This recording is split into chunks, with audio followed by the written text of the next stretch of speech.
हमारी पार्टी की तरफ से 400 का नारा दिया गया है और हरियाणा के अंदर 10 की 10 सीटें भारतीय जनता पार्टी के झोली में दोबारा से डालने की बात हमारी पार्टी ने उम्मीद करी है, वो पब्लिक उस उम्मीद को पूरा करेगी। गुरुग्राम में आज केंद्रीय राज्य मंत्री राव इंद्रजीत सिंह ने अपने कार्यकर्ताओं के साथ बैठक कर चुनाव की तैयारी को लेकर कार्यकर्ताओं से अभी से ही प्रचार में जुटने की अपील की है।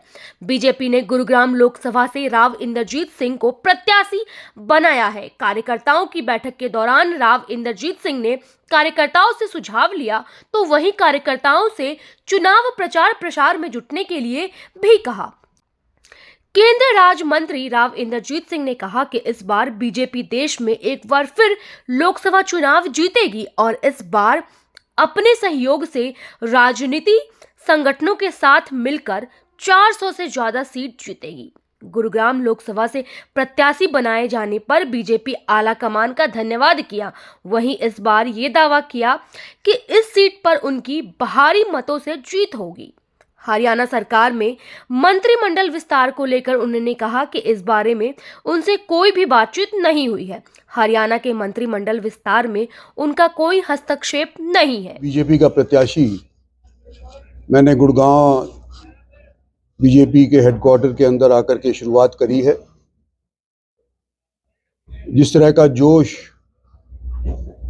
इस बार मेरे को गुड़गांव के अंदर नजर आया है, मैं यहाँ से पहले भी कई साल लोकसभा का सदस्य रह चुका हूँ, लेकिन इतना जोश मैंने पब्लिक के अंदर पहले नहीं देखा जो कि इस बार मेरे को देखने को मिल रहा है। हालांकि मैं ये छठा इलेक्शन लड़ने जा रहा हूँ, इलेक्शन लोकसभा का, तो मुझे तो पूरी उम्मीद है कि जो हमारी पार्टी की तरफ से 400 का नारा दिया गया है और हरियाणा के अंदर 10 की 10 सीटें भारतीय जनता पार्टी के झोली में दोबारा से डालने की बात हमारी पार्टी ने उम्मीद करी है, वो पब्लिक उस उम्मीद को पूरा करेगी। आज आप लोग गुड़गांव के वरिष्ठ पत्रकार बंधु हैं, विजुअल मीडिया से भी और प्रिंट मीडिया से भी, तो आपसे भी मैं ये निवेदन करना चाहता हूँ कि आप लोगों की कलम या आप लोगों की वाणी सकारात्मक तौर के ऊपर पिछले अगले दिनों के अंदर रहे और जो वास्तविकता है उसके अनुसार ही कृपा आप लोग अपनी ज़ुबान चलाएं या अपनी कलम चलाएं। कई बार किसी वजह से प्रेरित होकर के और इंसान की तरह से भटक भी जाते हैं, तो मैं ये उम्मीद करता हूं कि गुड़गांव के कम से कम जो पत्रकार बंधु हैं जैसे भी हैं वो नहीं भटकेंगे। मैं ये उम्मीद करता हूं कि आने वाले समय के अंदर जो वास्तविकता है उसको आप दर्शाएंगे, आपका सहयोग और साथ हमारी पार्टी को मिलेगा और हमारे को जीतने के पश्चात आपके साथ मीठा खाने को एक बार फिर से मौका मिलेगा। धन्यवाद। मुद्दे क्या रहने वाले हैं? देखिए, मुद्दे तो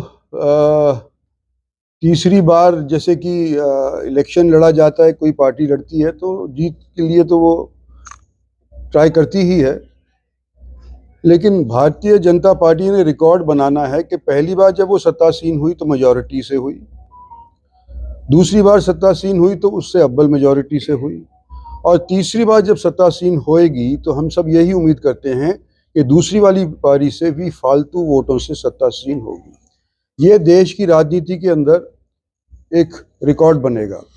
अगर आप इतिहास के ऊपर अपनी नज़र दौड़ाएंगे तो आप देखेंगे कि जो भी पार्टियां सत्तासीन हुई हैं या 2 बार लगातार हुई हैं, दूसरी बार जब वो सत्तासीन हुई हैं पहली मेजॉरिटी से कम वोट हासिल करके वो सत्तासीन हुई हैं, उससे फालतू वोट लेकर के नहीं हुई हैं।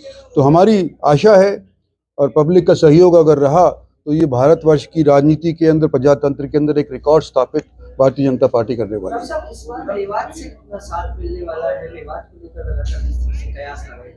देखो, मेवात से पहले की निस्बत मुझे अव्वल वोट मिलेंगी, ये तो आप लोग भी भांप लिए होंगे। मुझे तो हर बार मेवात से उम्मीद रही है, शायद कुछ कम रह गई हो, लेकिन इस बार मैं ये उम्मीद करता हूं कि जिस तरह से लोग खुद ब खुद आकर के मुझे आश्वस्त करा रहे हैं, जैसे पार्टी के कार्यकर्ता हमारे वहाँ के हमारे को कहने लग रहे हैं कि पहली की निस्बत इस बार मेवात से हमारे को न केवल डबल और हो सकता है से उससे भी ज़्यादा वोट हमारे को मिलेंगे। राव साहब, दूसरी पार्टियों ने अभी तक अपने कैंडिडेट भी घोषित नहीं, क्या किस काम से नहीं घोषित नहीं? क्या डर है उनको? ये तो मैं क्या कह सकता हूँ, पर देखो गुड़गांव का जिस तरह से माहौल बना हुआ है, मेरे को ये महसूस होता है कि शायद और हलकों के अंदर ज़्यादा दूसरी पार्टी के प्रत्याशी इच्छुक हैं, गुड़गांव के अंदर इतना इच्छा व्यक्त नहीं कर रहे हैं।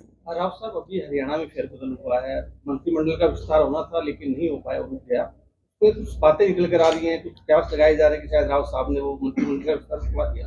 क्या कहना? नहीं, बिल्कुल, ये तो देखो गलत कयास लगाई जा रही हैं। मंत्रिमंडल का जब विस्तार की बात आई, ना मेरे से पूछा गया, आज तक नहीं पूछा गया है। जब चीफ मिनिस्टर साहब बदले गए, जब भी मेरे से सलाह मशवरा कोई नहीं लिया गया।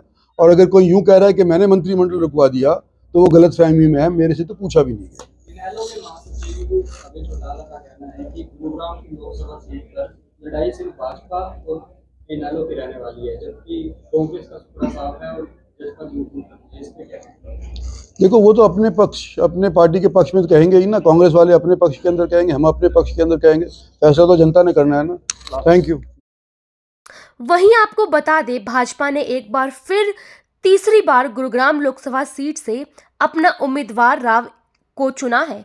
ऐसे में राव ने यह साफ कर दिया है कि गुरुग्राम सीट से कौन जीतेगा और कौन हारेगा, इसका फैसला जनता तय करेगी। आपकी क्या राय है, हमें कमेंट बॉक्स में कमेंट करके बताना ना भूलें।